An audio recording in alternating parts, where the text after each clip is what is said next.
Guys मैले जाँदैछु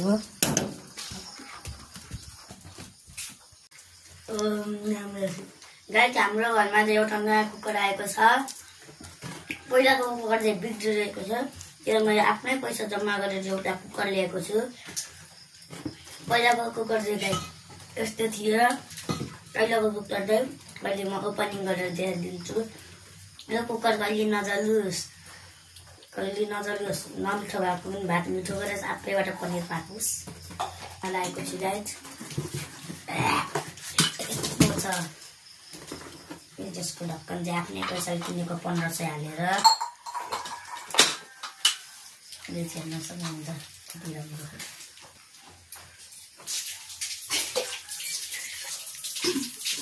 यसमा चाहिँ भात राम्ररी पाकोस्, कहिले नडढियोस्।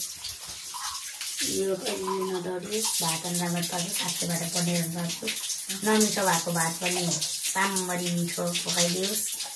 लाइक र सब्सक्राइब गरिदिनु होला गाइस मायाले। गाइस यो कुकर चाहिँ अब यसको भित्रबाट देखाइदिन्छु म। टलक्क टल्क्या होला। म यसको भित्र राखिदियो अगरबत्तीलाई। अब यसको भित्र ओपनिङ गर्छु म।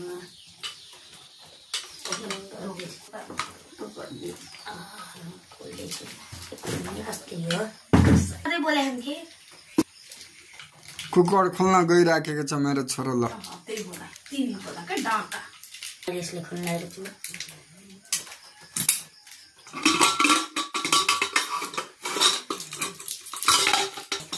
भित्र चाहिँ गेट टलक्क टल्केको छ,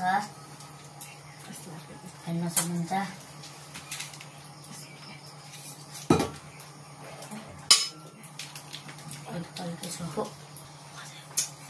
लाइक र सब्सक्राइब गरिदिनु होला। यति जाँदै म जाँदैछु। मलाई हेरी काम गर्थ्यो लाग्यो, आफ्नै पैसाले किनेको। हेरी दाम कहिले थाकिँदैन। त्यो निकाल्न मिल्ने माया गर्नु होला। लाइक सब्सक्राइब गरिदिनु होला। आज यतिमा बिदा माग्दैछु।